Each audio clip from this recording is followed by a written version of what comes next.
Well, good evening to the few people that we have on the webinar today.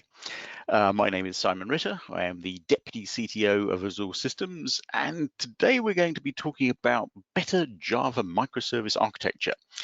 And the idea behind this is not really to go into too much detail about anything specifically, but to talk more in general terms about microservices, the architecture overall, and how we can look at using Java in that particular situation, because there are some unique challenges that Java presents from a performance perspective and a latency perspective, and how we can address that with different approaches, specifically with some of the work that we've done at Azul.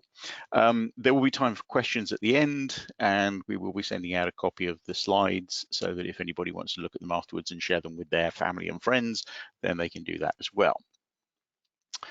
Okay, so let's start with looking at how software development has changed recently and how microservices kind of fits into that. And when I started looking at this, I started looking at microservice architectures, and I realized that this was nothing really radically new compared to some of the things that we've done in the past. And if you look back in terms of computing history, you can go all the way back to 1981. And that's when we came up with a thing called remote procedure calls. And this is a form of distributed computing. And that's really what microservice architecture is all about. It's about distributed computing.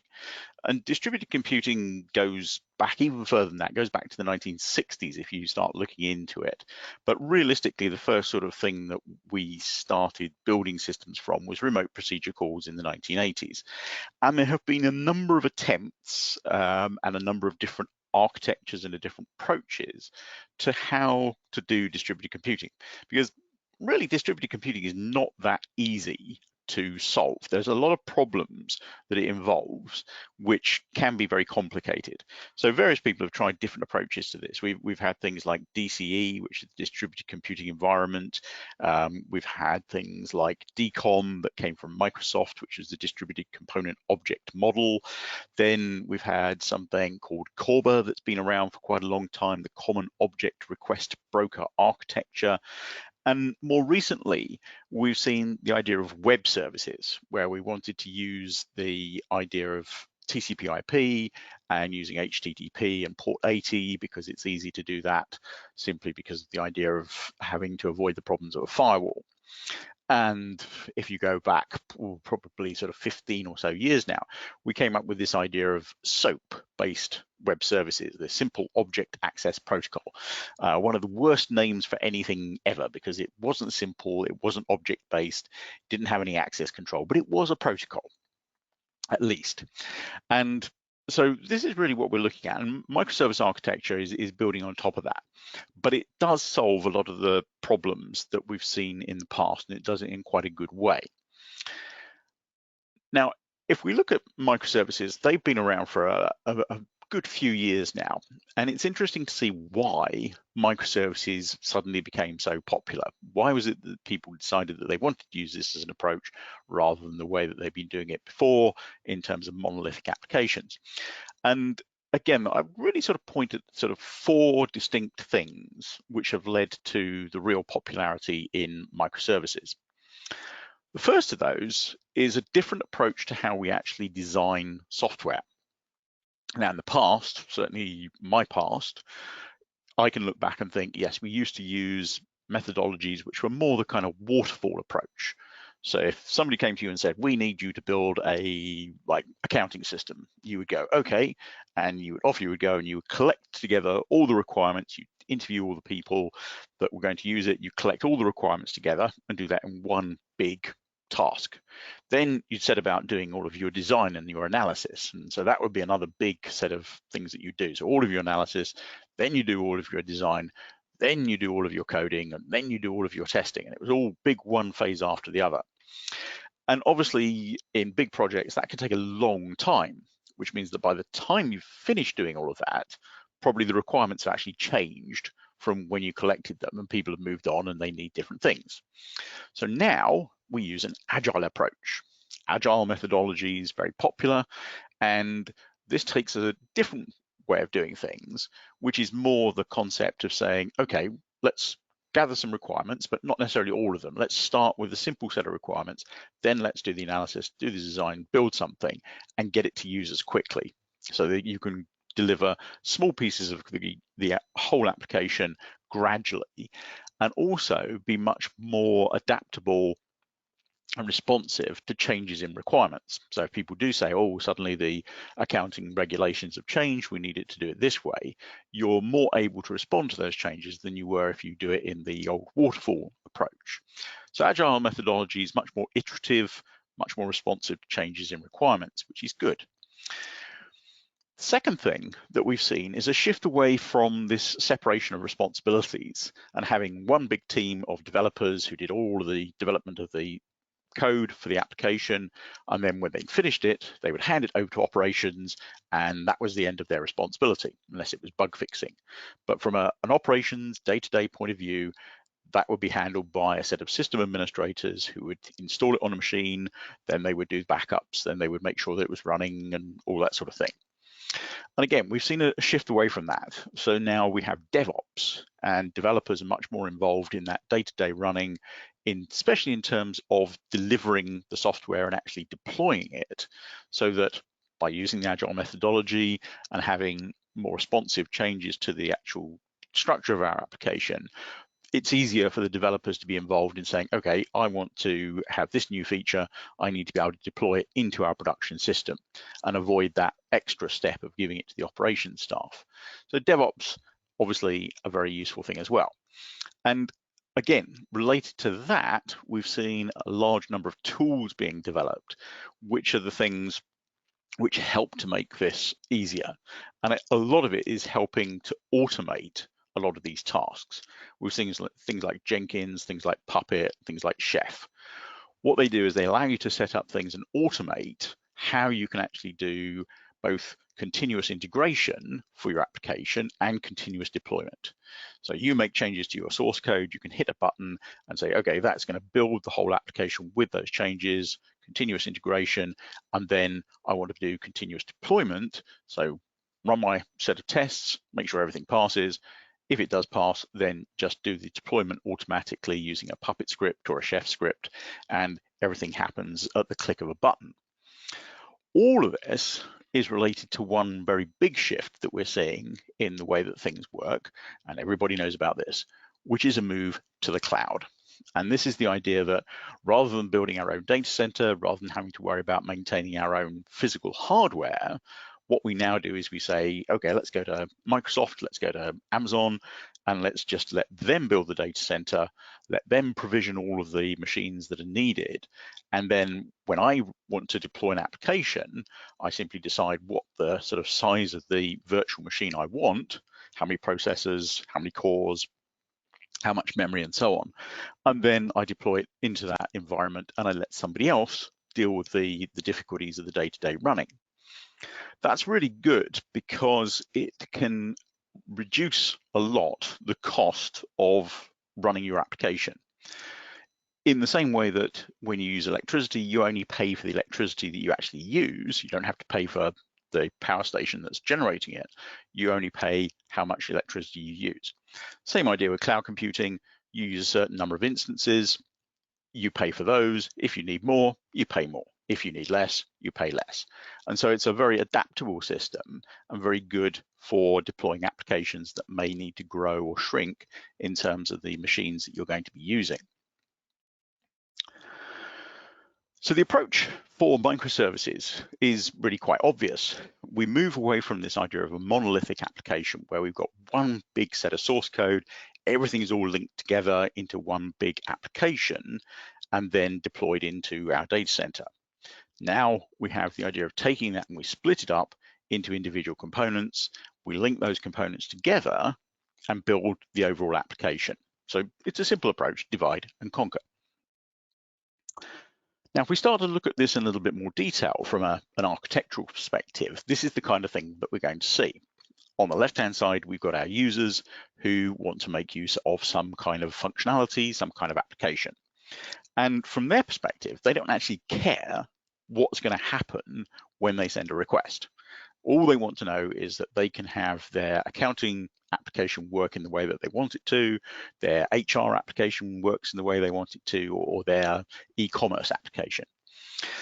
From a design and architectural perspective, for us developing these type of applications, we need to think of it in terms of, okay, we're going to have a number of different components within that, which are going to deliver different services, hence microservice. And having developed those services, obviously our users will communicate with an endpoint in terms of a web page, some web application, and that in turn will then result in a number of services being used to deliver the specific transaction or whatever it is that the user actually wants to do. And we can link those in different ways. We can have, in the example I've got here, we can have databases located in a different cloud structure and have communication between all of these different things. But obviously, it's the idea of being able to break up our monolithic application into these individual services. Now, that has a number of advantages because even from a development perspective, we can say, well, okay, rather than having one team work on the whole application, what we can do is we can say, let's use developers who have domain expertise that's relevant to the specific services that we need in certain parts of our application. We could have one team who understands all about credit card transactions and how to deal with that.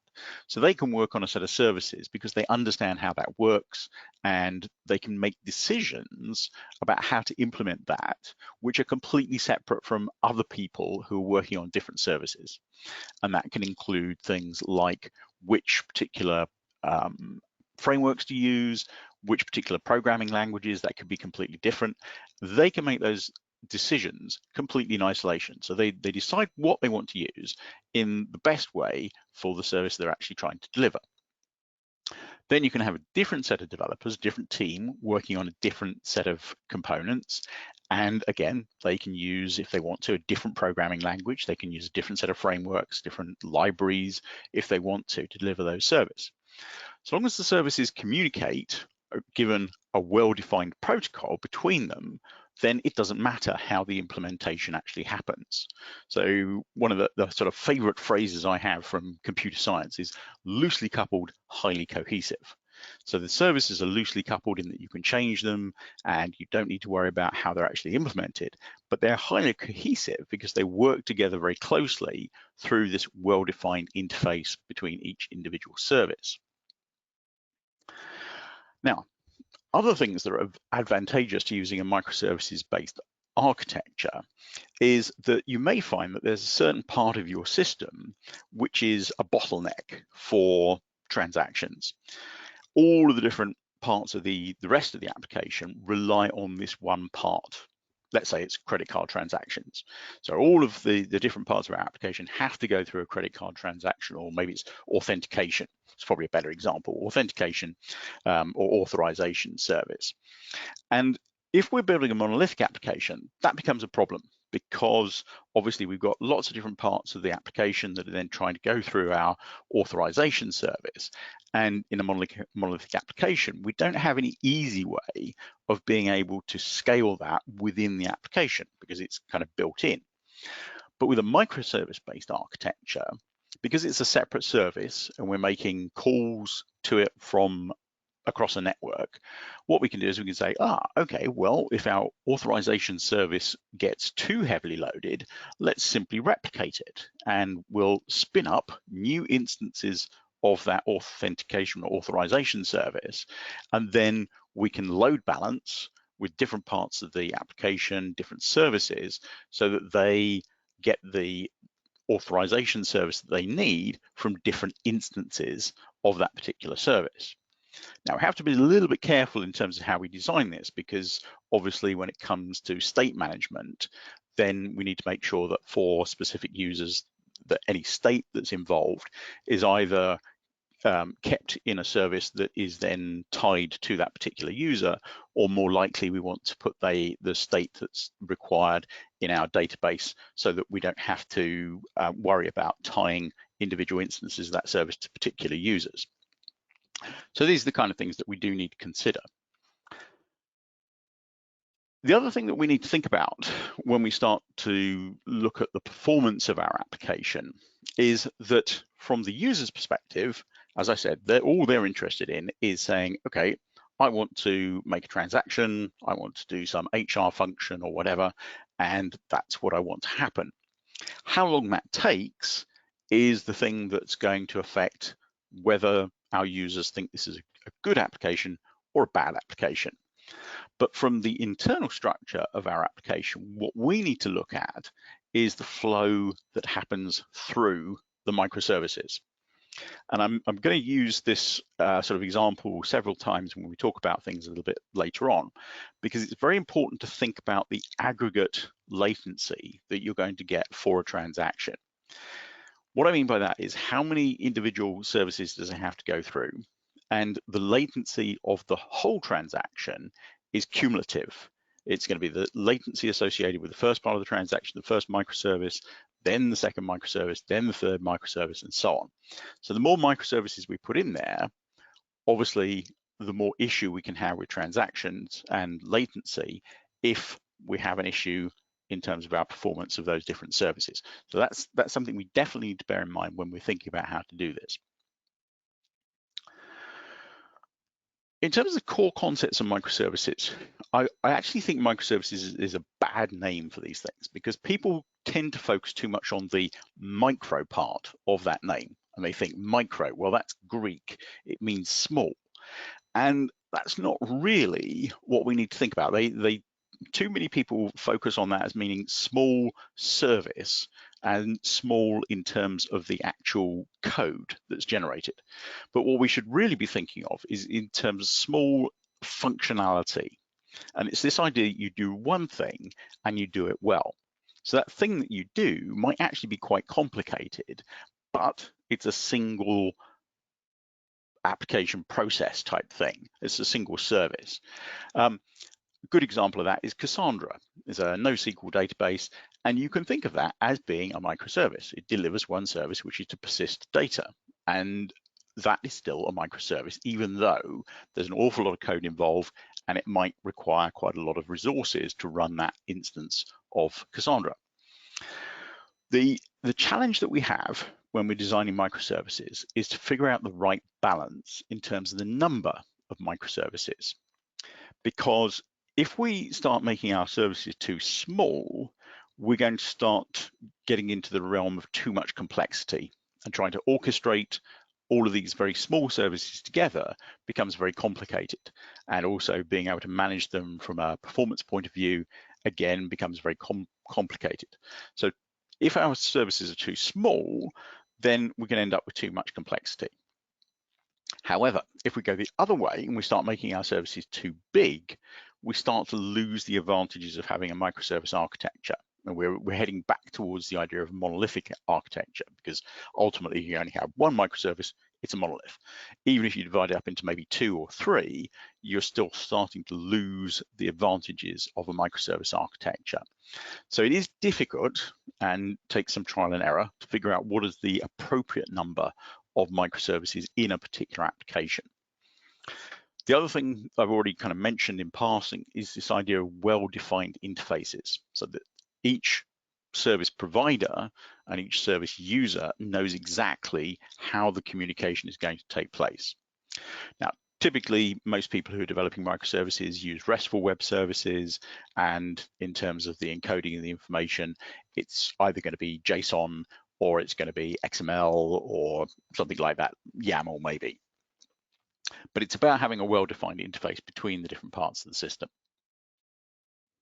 Now, this is an interesting thing I came across. This is extreme microservices. And this was a company called Monzo, you might have heard of. They're an online bank, and they came about only a few years ago. And there's an interesting sort of Twitter feed on this and some blog entries that they've written on this, where they did a nice little picture that showed all their microservices working together and all the connections between their microservices. And they have 150 microservices, sorry, 1,500 microservices, which strikes me as quite a lot. They've got 150 developers working on it, and admittedly they've done this all in Go rather than Java. And each service has somewhere between 500 and 10,000 lines of code. And they've got a single Cassandra instance that runs across all of that. What's interesting is that if you look at the diagram there, you can see there's some sort of like darker blobs where you've obviously got a lot of connections into specific things.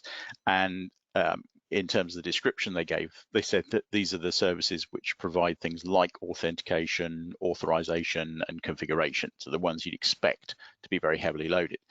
But they did also say that in terms of being able to update those, they can update all 1,500 very, very quickly because they have this automated deployment, because they use things like Chef and Puppet to do all of this. It's actually very easy to roll out a completely new set of microservices across their entire application. Now, when it comes to deploying microservices, what we've seen is not just a shift into the cloud, not just a shift into using Agile methodologies and Devops and so on, but the use of containers. And specifically, most people tend to use Docker. So what's Docker all about, and how does that really help us in terms of microservices? Well, if we look at the diagram here, what we can see is that we've got our hardware, our physical machine, then we've got our host operating system. And in the past, what we would have done is we would have installed our application, our service, on top of the host operating system. And in order to do that, we would have had to have a Java runtime, assuming we're using Java. Then we would have to have libraries and frameworks and things. And that's when things start to get complicated, because if you're trying to host multiple services on top of that hardware and that host operating system, and those different services require different versions of Java and different versions of libraries and different versions of frameworks, it can get very complicated for deployments, for ensuring that the application and the services run the way that you want them to. So what Docker does is it says, okay, let's put this extra layer in there and provide a common interface to the thing that's going to run above it. Common interface in terms of the host operating system. So it's almost like a VM in some respects, but it's not quite. What it does is it says, okay, host operating system typically is going to be something like Linux. I mean, yes, it can be Windows, can be Mac, but a lot of people use Linux in this type of environment. So let's provide a very consistent set of system calls and library functions and so on that people can rely on. So they know exactly which ones are going to be there. And then we can provide services on top of that, which are making use of that lightweight operating system support. So they know which particular system calls are available and so on, and those can be mapped directly to the underlying host operating system. If it's Linux, it's very easy, it's a one-to-one mapping. If it's Windows, it's maybe a little bit more complicated, but it means that from the service point of view, they're always going to be running on top of a effective Linux kernel. That then allows us to provide isolated containers. And this is kind of the big sort of plus here, is that those are isolated containers, meaning that service A can run completely independently from service B or service C. There's no problem with having those services overlap. There's no problem with having to worry about, is service A using version 1.2 of a library, service B needs version 2.1 of the library, and we've only got one installed, and it all gets very complicated. So these isolated containers can have their own set of libraries, their own set of runtimes, so JDK and so on. And having them isolated means that we don't have to worry about the problems of different versions getting confused and different services not working. The other thing that's really important there is we can isolate them from the point of view of the underlying operating system. And that's in terms of visibility of files. So if you want one service to be able to see certain files, but not others, then you can configure that. If you want network isolation, you can do that through Docker and through the host operating system as well, so that service A will see none of the traffic, none of the packets that service B is seeing. So you can have different customers hosted on the same machine, but not being able to view any of the data that's being used by other services and other customers. Then we come down to the idea of, okay, how do we use this to actually deploy our applications and our services? So we've got our host operating system again, we've got our hardware, and then we've got our Docker container engine on that, which uses the system called interface. In order to build our container, what we now need to do is to build an image. And an image consists of a number of layers. So we start off with our base layer, which is going to be our operating system. Now, it could be that in this example, we're going to use Ubuntu, and our host operating system might also be Ubuntu. But again, we don't need to worry about if we move our container to a different machine that's maybe running Windows, or it may be running Debian, or it may be running Red Hat. It doesn't matter. So we can think of our application only running on top of Ubuntu. We know where all the files are, we know where all the things that we need are in that operating system, and we don't need to worry about it moving to a different environment. Then we stick another layer on top of that, which is going to be our Java runtime, so we can deploy that, and we can deploy the version that we want. So we're not having to say, okay, are we sharing JDK 8 update 265 with a different application which needs JDK 7 update 76 or whatever. So we put the Java runtime in there, and we know we've got exactly the one that we tested with, so we don't have any issues. Then we're going to put something else on top of that. So if we're doing a typical web service, we need a kind of web server application layer. So that's going to be Tomcat. And then we're going to need our actual servlets, which will deliver the service that we're providing within this particular container. Putting all those layers together, what we end up with is an image. And the important thing about the image is that this is read-only.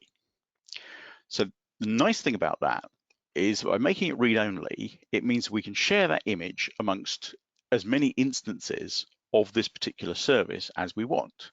So if we need to spin up new instances of our authorization service, we can use the same image. And that's really beneficial, because it means we don't have to replicate all of the files and so on that's in that image for each instance that we want to start up. Obviously, there's a bit of a drawback to that, because we make everything read-only, then we don't have the ability to write anything. And there could well be situations where we might need to change the configuration files to do with Tomcat, or we may need to change configuration files in the operating system.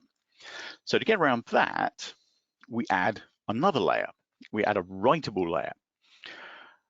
The idea behind this is it allows us to change things within our image, but only so those changes are visible to the instance of the container that's using that writable layer. So the example could be, okay, let's say we change the Tomcat configuration file. Rather than changing it in that layer, we will make a copy of it into the writable layer and then make the changes to that file. Whenever anything wants to access that Tomcat configuration file, rather than going to the read-only image in the layer 3, it goes through the writable layer and says, this is the version that I should be using, because that's the one that's got the changes. So Docker oversees all of that for us. The advantage of that is, again, if we want to spin up lots of instances of a particular service, then we can really save a lot of space. So essentially, by putting the image together with that writable layer, that's how we get a container. We can deploy as many containers as we want. As an example, if you think that the image we've got there, let's say that occupies 250 megabytes of space, just as a sort of random number. Now, if we weren't going to use a writable layer and we had to replicate all of that for each instance of our service, and we spin up 100 instances of that service in an extreme example, that's 25 gigabytes of space that we need to spin up 100 containers.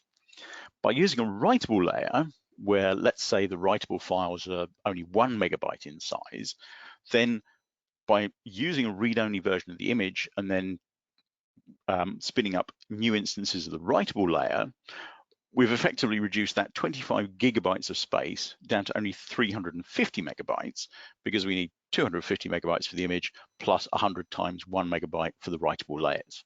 So you can see how by doing it this way, we can massively reduce the overhead in terms of resources. And remember, resources is cost in the cloud environment for delivering multiple instances of the container. When it comes to deploying that into the cloud, there's a couple of different ways we can do that. we can start with the most basic idea, which is infrastructure as a service, where somebody simply provides us with an instance of an operating system. So we can log in, we have our Linux operating system, we can then install Docker on top of that, deploy our containers, and off we go. Or we can take it to the next level and we can say, okay, let's use platform as a service, where somebody is providing a cloud instance that doesn't just have the Linux operating system installed, but already has Docker installed. And we just say, here's my container, I want to deploy that into the cloud, make it so, and everything just happens. Now, all of this is really, really good, but microservices do have some challenges. So microservices are ideally suited to cloud computing. We can deploy them across multiple cloud instances. We don't have to worry about what particular operating system is being used, even what hardware is being used. We can simply say, okay, here's my container. That's what I want to deploy into the cloud. I want to be able to deploy multiple instances of that, and I want that just to happen. However, there is a lot of management involved, because now we've got a number of microservices and we need to find some way of linking them together. If a transaction needs to involve, half a dozen services, we need to have some way of orchestrating that so we know that message goes through service 1 to service 2 to service 3 and so on. A lot more than that in terms of lifecycle management. How do we deal with starting services? How do we deal with stopping services? How do we deal with restarting those services if it's necessary? And most importantly, if we are going to be able to adapt to changes in demand and therefore spin up new instances of a service to deal with a heavier load and then shut down instances of a service as the load decreases, then we need some way of doing that automatically. We don't want to be doing it manually, that's for sure. And the answer to that, certainly the one that pretty much everybody is using nowadays, is Kubernetes. So Kubernetes is sort of next level beyond Docker. And I won't get into too much detail about this, but essentially what it allows you to do is to deploy, manage, and scale your microservice-based applications. And the way it does that is by using a sort of higher level abstraction, taking containers, grouping those together, and putting them into what they call pods. And that becomes our basic scheduling unit, so that we can say, okay, we've got all of these services that need to work together. We'll treat them as a single unit, even though they're still operating separately. We can take advantage of various things in terms of spinning up new instances. We can have different teams working on all of that good thing, but we can treat them as a bigger unit from the point of view of the abstraction. We can co-locate those on the same host, which means they can share resources, and each pod will have its own IP address, so we can have better performance between the different parts of that pod. We have controllers, which manage a set of pods, so that when we have the idea of an application that's going to use a lot of different microservices, we can link our pods together and have controllers for that. And then services, which is where our set of pods work together. So Kubernetes, very popular, solves a lot of the challenges that we have in terms of orchestrating and overseeing the lifecycle management of our individual services. Okay, so we've talked a lot about microservices and the approach and the advantages and challenges and so on. How does Java fit into this? So the first thing is that obviously using containers has a lot of advantages for us in terms of a Java environment.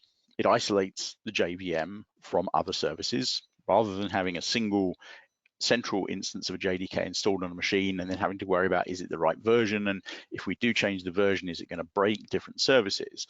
Then what we're doing is we're putting the JDK we need into the container. And so we know we've got the right version. We don't have to worry about that. One of the nice things since JDK 9 with the introduction of modularity is this ability to build a runtime, a Java runtime, which is tailored to a specific application. And if you use JLink, which is the command that comes with JDK 9 later, you can say, okay, I know that I only need these particular modules from the JDK itself. I need either these libraries and these jar files or these modules if you modularize your application for my particular service. And then you can package all of that into an instance of the JDK, put that inside your container, and then you can massively reduce the amount of space which is required for the Java runtime within your container. Typical JDK is about 350 megabytes. If you take JLink and you take a fairly simple application, it doesn't have to be that simple. I mean, even if you include things like SQL and so on, then you can reduce that by a factor of 10. You can bring it down to about 30 megabytes in size. If you strip out the symbol table, get rid of the manual pages, things like that. So that's an order of magnitude smaller in terms of the runtime. So JDK 9 and later is really good for the idea of deploying into containers. Very typically, most people will use a single application jar file when they do containers, simply because it's easier to deploy into the container and build it and then put it in that way. It's not a requirement though. The other thing that's really nice about using containers is you can have a nice consistent deployment model when you're working with non-Java services. So if you've got people who are writing services in Go, if you've got people writing services in C++ or whatever language they want to use, then you're still going to be deploying them as Docker containers. You're still going to be using Kubernetes for all of your orchestration and so on, so that you don't have to have different ways of dealing with Java services versus Go services and so on. So it makes life simpler from the DevOps point of view. JVM with containers. This is, again, a couple of things that you need to think about. In the past, there have been some issues with running the JDK within a container. And the reason for that was that the JVM, when you start it up, looks at the machine it's running on, and depending on which command line flags you use, it tries to figure out what resources are available in order to determine the size of the heap and how many threads to put in the thread pool and things like that. And up until certainly JDK 10, and then it was backported to JDK 8 update 191, the JVM wasn't what's called C group aware. And C groups are what Docker uses on Linux to provide this isolation and also to control the resources which are available to a particular container. So C groups say you can limit the amount of memory that's accessible to, 8 gigabytes on a 64 gigabyte machine. You can also restrict the number of cores that a particular C group can use and things like that. So there were some issues prior to JDK 10, prior to this being backported, where the JVM didn't look at the resources that were available to the container it was running in. It looked at the whole machine. So suddenly it would say, well, I've got 64 gigabytes of memory, so it would size the heap accordingly. If your container was restricted to 4 gigabytes, you could get the situation where you think you can try and allocate more space into your heap, and suddenly the JVM would stop running abruptly and your container would just stop, and that's not really very good. So that has been solved now, and you don't need to worry about that as long as you're using one of the more modern JDKs. The other thing to bear in mind when you are doing container configuration, you're thinking about how much memory to allocate to a container. The memory requirement is not just your heap size. If you set the Java heap to be 4 gigabytes, you need to make the memory allocated to that container more than 4 gigabytes, because there are lots of other things that the JVM needs space for. There's things like the native JRE itself, so that needs some memory. When JIT compilation happens, the bytecodes need to go somewhere. If you're using things like direct byte buffers, they need to go somewhere, they're not in the heap. Threads, stacks, all of those things need to be accounted for in terms of the available memory that's being used. So bear that in mind when you're configuring your container. JVM has some challenges when it comes to microservices, and these are specific to the fact that we're using a JVM as a layer in between the container, the Docker container, and the actual application. So how do we deal with responsiveness under load? We want the degradation to be as fast as possible. It's much harder to predict load with microservices because we've broken things up. We may well have one service level agreement for our whole transaction, but we're having to deal with multiple service level agreements across all the different microservices. And this is where the thing like latency can become an issue because, again, it's this aggregate latency of having 6 different services, it's the cumulative latency of all of those 6 services that will affect the latency of the transaction being delivered to the user. And then the other thing from a JVM perspective is how quickly can we spin up a service? Because that's obviously the key to scalability, is how quickly can you get these new services up and running and having them perform at the level you want them to. You don't want to have to wait a long time for that to happen, because that obviously reduces the impact of having the ability to create new instances. How can we solve those problems? Well, let's talk a little bit about what we do at Azul with Zing, specifically from a microservice architecture perspective. Fundamental ideas of Zing. What we did was we said, okay, there are some things that don't work quite the way we want them to in Java from a performance perspective. JVM is very good, but there's these things like garbage collection that doesn't always do what we want it to. And rather than starting from scratch and writing a completely new JVM, what we said was, okay, let's take OpenJDK as a starting point. Lots of it's really, really good. We don't need to change any of it. And let's just change the bits that we think could be improved. And that's what we did. So we take OpenJDK, we make some changes to it, and then very importantly, we run all of the TCK tests that are part of the JCP and the JSR so that we can guarantee that from a functional perspective, Zing works in exactly the same way as other TCK passing JVMs. So you don't need to worry about any bytecodes being interpreted differently. You don't have to worry about your application behaving differently in a functional way. What you're going to see is just a difference in terms of performance. So it's very much a drop-in replacement for other JVMs. Don't even need to worry about command line flags. Most of them don't actually apply to Zing from a garbage collection point of view. We have only one garbage collector. So we take out all of the other ones like Serial, CMS, Parallel, G1, Shenandoah, ZGC, all of those we take away. And we just put one in there called C4.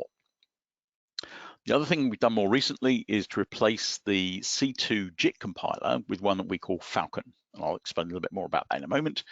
And then the third thing that we've introduced is a new set of technology called Ready Now, which is about trying to eliminate as much as possible the warm-up time that you see associated with a Java application because of moving from bytecodes to JIT compile code and going through the various phases of that.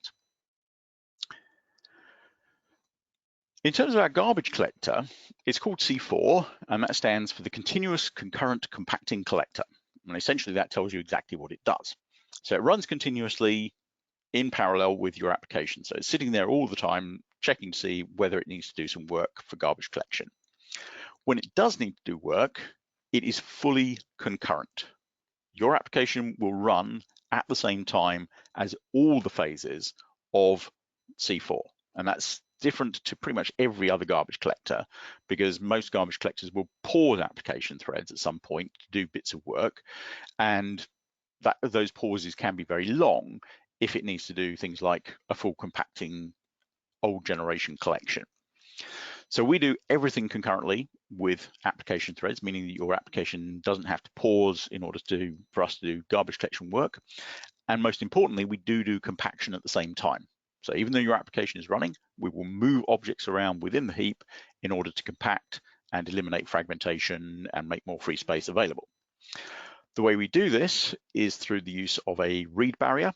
So every time you access an object in your application code, we will intercept that, and we will look at some bits in the object header to determine if we need to do some work before we return that object reference to you so that you can make use of it. By doing that, depending on what phase of the collector we're in, we guarantee that any object that you get will be marked so that it's identified by the garbage collector as still valid data. There's no accidental garbage collection of objects that you're going to use. And the second thing is that when we're doing this relocation and compaction, then we guarantee that you will get the right reference to where that object is, so you can make changes to it and those changes will not be lost. So you won't be updating the old position of an object rather than a new one.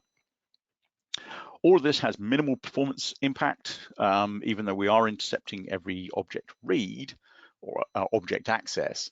The way that we do it is literally through 2 instructions test and jump on some bits in the object header, so the overhead is so minimal that as soon as you look at the impact of going to L2 cache or L3 cache, main memory, the effects of that kind of access immediately swamps the impact of what we're doing with our read barrier. It does lead us to have a pause-less collector, so we can eliminate the problems of GC latency on that. And if you think about it for multiple services, this is very good, because if you've got latency of garbage collection associated with, let's say, 6 different services that you're using sequentially, then the garbage collection latency aggregates, compounds, and becomes a big issue. If you don't have latency associated with your services, then you avoid that whole problem. One of the things we've done more recently is to reduce the minimum size of the heap space that we need for C4 to work. And so we've reduced that from 1 GB to 512 megabytes. Some people still think that's a little bit on the high side, but what I found is that most people who are doing microservices, that's not a real issue. To show this in action, one of the things we can do is we can plot these nice little graphs which show the latency not of your application. This is the latency of the JVM and everything below it.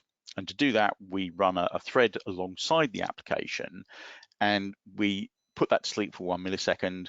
When it wakes up, we look at the system timer and we say we expect it to wake up 1 millisecond later. We're actually waking up however many milliseconds later. If there's a 20 millisecond garbage collection pause, then we can record that, and we can see what the difference is between when we expected to wake up and when we actually woke up. When we plot those, we get some interesting results. If we look at this, this is a Hazelcast system running on a 1 GB heap. On the left, we see the latency associated with the JVM when we use hotspot, and that's a pretty nasty graph actually, because if you look, you'll see there's a kind of spike as we start the system up to around 230 milliseconds, and it's doing almost consistent minor GC pauses. I would actually say that this is a poorly tuned, poorly set up instance of Hazelcast, because really it does need a bigger heap. It's doing a lot of minor GC pauses almost continuously, somewhere in the sort of 25 to 40 millisecond range. If we look at Zing, so this is exact same hardware, exact same application code, exact same load, you can see that the garbage collection pauses, the latency associated with that has been completely taken out. We're now down into sort of like sub 5 millisecond level, and a lot of those pauses have nothing to do with the JVM itself. It'll be things like context switching at the operating system level and stuff like that that we can't actually remove completely. Second thing, as I said, that we've done more recently is to improve the overall performance of the code that's generated by the JIT compiler to make your application run even faster. And to do that, we decided to replace the C2 JIT compiler. We did that with code which we use from the open source project called LLVM. This is a really good open source project for compilers, and we integrated that with the JVM. It's really designed for the back end of compilers to generate code. We integrated that, contributed our changes back to the project, and it's now got a really nice clean modular design which enables us to add new features very easily and pick up the features that other people are adding to the project as well. This can lead to some really substantial performance improvements in certain cases. Not every case, but certainly there's some really good examples here. We can make much better use of vector operations. So the idea of single instruction, multiple data, very wide registers. And there's a really good example that we came across recently where the Apache Arrow project, they have a section of code where they do a lot of very IO intensive work. And they actually rewrote that using C++ and then used JNI to reference the code. And when they ran the benchmark using that C++ code and compared it against Zing, they actually found that they were getting identical results with their handcrafted C++ code as they were getting using the old Java code, just using Zing and the Falcon JIT compiler. And it turned out the reason for that was that their handcrafted C++ code had been compiled using LLVM. So the output of the compiler in terms of the instructions was actually the same from their handcrafted C++ to what we were generating from the Java code through the JIT compiler that was using the same effective backend. So that was a very interesting example where the effective improvement in speed was 50% faster over using Hotspot by using the same Java code. Now, when it comes to to microservices, a lot of people, when they look at startup times and spinning up new services, they think that the idea of using JIT compilation is really not a good idea. So a lot of people say, the answer is ahead of time compilation. What you do there is, rather than compiling into bytecodes and then doing JIT compilation, you take your Java code and you compile it directly to native instructions. So yes, this is really good because it gives you fast startup time. You don't have to recompile anything. You're just immediately running with precompiled code. That's good for microservices, but there is a downside. And the downside of this is that ahead of time compilation is much more limited in terms of the optimizations that you can make when you generate your code for running a microservice. There's all sorts of optimizations, things like method inlining, that are very, very common in terms of optimizing code. And because Java, you can use dynamic class loading, a lot of method inlining that you can do with a JIT compiler, you can't do with ahead of time compilation, because you can't guarantee that the method you're inlining is going to be the one that will actually be used at runtime. With the JIT compiler, you know exactly what classes are loaded, exactly what methods are being used, so you can inline those. The other thing that you can't do with ahead of time compilation is speculative optimization. And we've found that in terms of performance improvements, speculative optimizations are responsible for a good 50% of the improvements in performance we get with JIT compiled code. And you can't do that with AOT compiled code. Speculative optimizations is basically where you say, okay, well, we've done this using the code up until now. Let's assume that we'll continue to do that. You know, if you've got an if statement and you've always gone through the true branch of the if statement, let's assume that you'll continue to always go through the true branch of the if statement and optimize appropriately.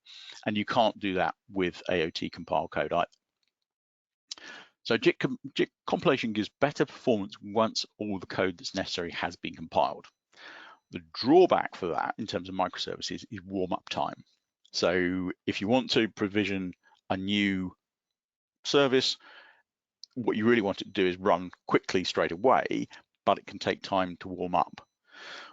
The other thing I would say about that is that you need to look at how long does it take to actually warm up a microservice compared to how quickly can you provision a cloud instance. If you need to do that in order to start your new service, that could be a big overhead as well.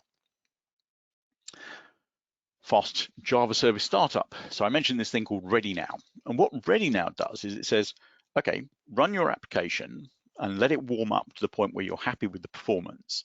And then what we do is we take a profile. And the profile consists of 4 things. So it's all the classes that are currently loaded, all the classes are currently initialized, all the JIT profiling data that was collected during the run of the application up to that point, and most importantly, any de-optimizations that happened. De-optimizations happen when our speculative optimization turns out to be wrong. And so if that, we've always gone through the true branch of the if statement, at some point we end up going through the false branch, we have to throw away our code because we've optimized based on only going through the true branch. And so we need to record where we failed in terms of our speculative optimizations. When we restart our application or our service, we can use that information to do a lot of things straight away without having to wait for the application code to go through various stages and warm up. So it allows us to start up the application code much more quickly. And by using the most recent thing that we've done, which is called code stashing, compile stashing, we can now also record the compiled code that was generated on a previous run. And if that matches the method and the profiling data, then we can reuse that, and that starts up our application or our service even more quickly. The effect of Ready Now, again, this is latency. So if we look at the orange line here, that's without using Ready Now. What we're seeing there is the warm up as gradually methods get compiled. There's some de-optimizations happening. So we throw away code and then we have to recompile it. Blue line is when we are using Ready Now, and we can see that it's nice and flat, and we've got very low latency associated with that. Just to briefly mention Zing in the cloud.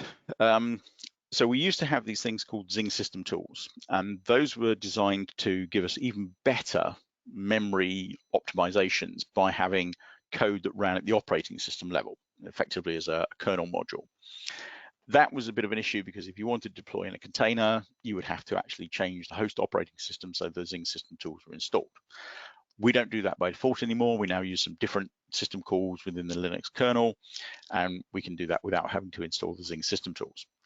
If you have a heap which is over 1 terabyte, then we do still need to use Zing system tools. I'm thinking that for microservices, you're probably not going to have too many that require over 1 terabyte in heap. Although, as I've already said, microservices doesn't mean small, but 1 terabyte is a pretty big service. Therefore, if you want to install Zing, it's identical to other JVMs. We have a version of JDK 11, so you can use all of the JLink and everything like that. And again, from a Ready Now perspective, you can install the profiles into your container. You can configure the startup script and make use of those, so your application, your service will start up using all of the advantages of Ready Now as well.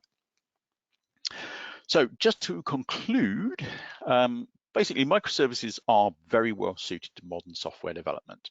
The whole idea of deploying into the cloud, the ability to use agile methodologies, continuous integration, continuous deployment, and then these things that we use on top of that, Docker, Kubernetes, and so on. Bear in mind that Java microservices are a little bit different to normal applications. So we need to think of the speed of startup versus the maximum speed versus latency. And you need to get the balance right for that. As I've explained, Zing is ideal for Java microservices. So we've got better heap management, the idea of Ready Now for fast startup and things like that.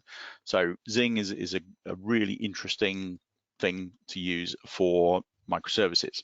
If you're interested in Zing, there's a 30-day free trial. So you can go to our website, azul.com/Zing trial, sign up for that. And we will provide you some help if you need it to produce those nice graphs showing how the performance has improved.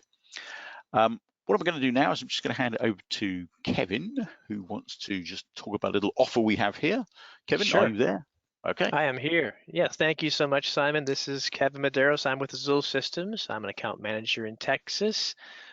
First thing I want to say is thank you, Jim Bethencourt, for allowing us to come present to the Houston Jug. I think it's the first virtual Houston Jug, and hopefully that's the first of many.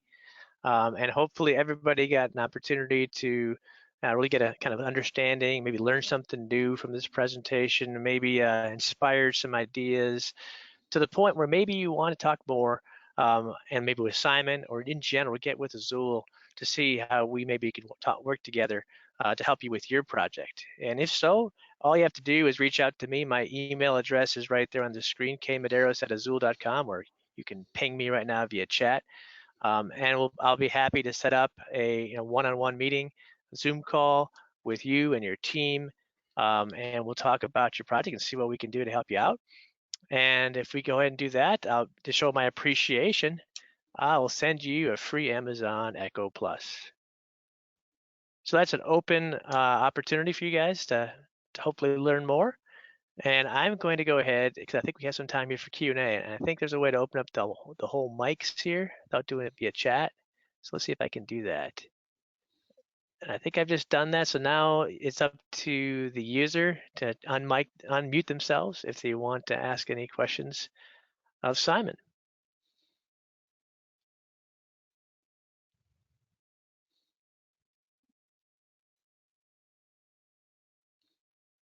Is there a specific architecture or, I guess, structure of an application that works best with your Zing tool? I suppose that one of the things I would say is that anything where you're looking for high performance, really. So that is both low latency and high throughput. And one of the things that some people say, well, hang on, if you're doing truly concurrent garbage collection, then isn't that going to reduce the throughput of the application, because you're effectively taking some of the cores that you would use for application throughput. Let's say you've got 4 cores that you're using for running your application, and we do concurrent garbage collection, meaning that we use 1 or 2 of the cores to do garbage collection all the time. Now, what that's going to do is people will say, well, hang on, that's going to reduce the throughput of your application by reducing the number of cores that the application threads can run on. And what we do is we actually solve that problem by using Falcon to improve the overall performance of the compiled code, so we can compensate for that. So what we're really trying to deliver is the sort of ideal, which is low latency, high throughput for applications.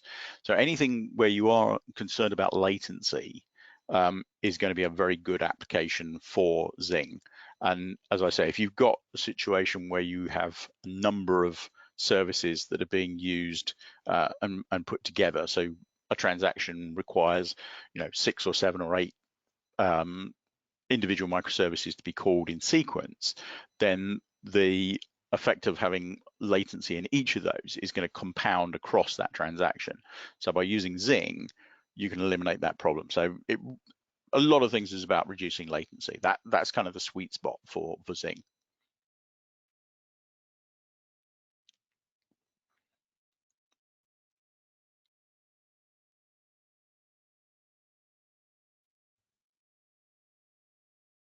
So accessing, for instance, a database, whatever, is not necessarily latency. It would just be, that'd just be pulling data over. Mm-hmm. Yeah, but again, that's an interesting point, because one of the other areas that we find is really good for Zing specifically, and this kind of comes back to the whole cloud thing, is if you look at Cassandra, which is a database, then what we have is we have a number of customers who came to us initially with the idea that they wanted to reduce the latency of requests that were going to their Cassandra database. And what they found was they were using a cluster of Cassandra instances, and they found that by using Zing to run the Cassandra database, because it's Java, they're actually able to increase the throughput that they got on each node, and therefore they were able to reduce the number of nodes they had in their cluster, and that reduced the cost associated with their cloud bill. And it was a very simple calculation to say, well, the license cost of Zing is this, and the saving that we're making on the cloud infrastructure is significantly more than that. It's like several times what we're paying for the licenses. So not only do we get the benefit of the low latency, we're also getting the reduction in cost. So it was a very easy thing for them to go to their CFO and say, we need to buy this. So yeah, databases in situations like that can be very advantageous for running on top of Zing. Very cool, thank you. Okay.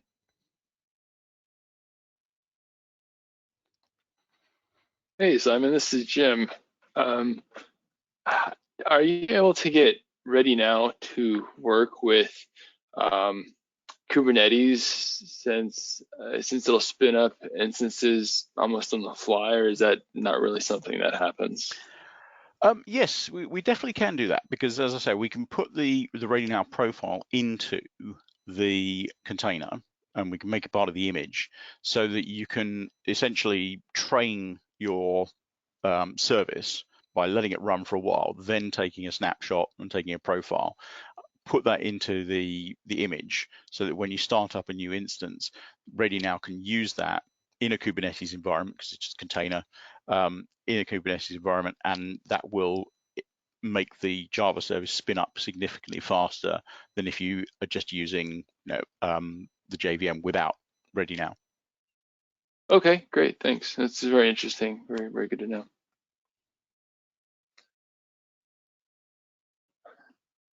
I haven't used it myself, but also I'm aware that there's like Google, is it Jib, I think is the tool. Have you tried to use that to see if you can get image sizes smaller than having to bundle them on top of a a Linux image, for example, or is that typically about the same size? I must admit I haven't come across that one, so Okay. I don't actually know what the comparison would be. Okay. Yeah, sorry. No worries.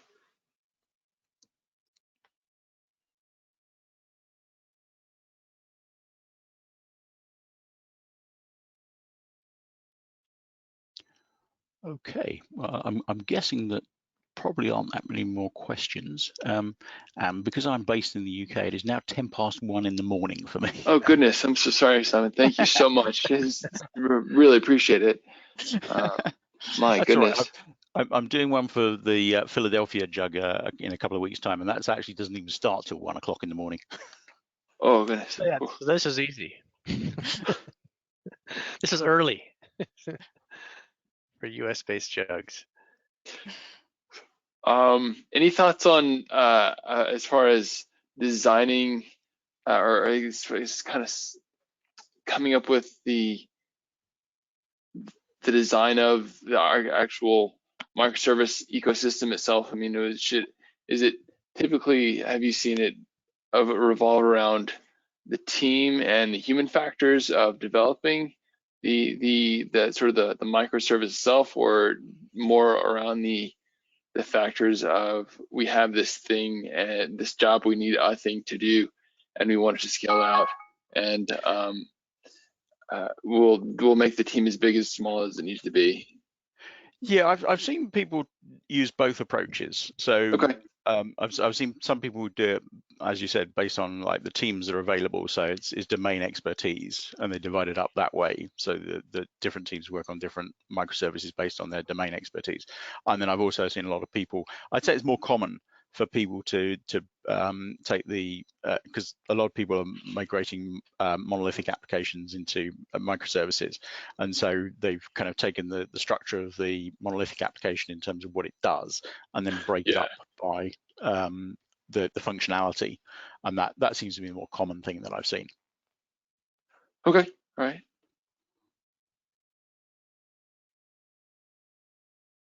And then have y'all done much work with Kafka? Because I know that this seems to be a big medium to transport messages between microservices. And yes, I've certainly seen Kafka being very, very common in that type of environment. And again, that's another good example of where Zing is useful, because Zing works really well with Kafka. Excellent. And we've seen some very good results with people who've deployed with Kafka. Very good. Now, are there any is there any way to have almost sort of a trial license Docker image that could be used of Zing? Yes. Or would you? Yes, okay, interesting. Absolutely. Yeah, we do have Docker images which have Zing in them, and as I say, we have a 30-day trial that you can do. If you're interested, we can certainly set you up with one of our SEs, and they can help you set that up and get it working. Yeah, I'm sure Kevin would be very happy to help you. I'm sure. That's what I'm here for. Cool. Yeah. Fantastic.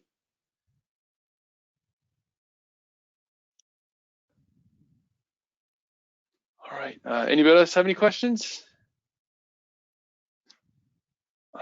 So Kevin, yeah, if you could share the attendee list with me, we'll do. Dan Sline will take care of the prize winners offline, and we can get everybody the licenses. And so yeah, if you could send that over to me, we'll get those out to folks.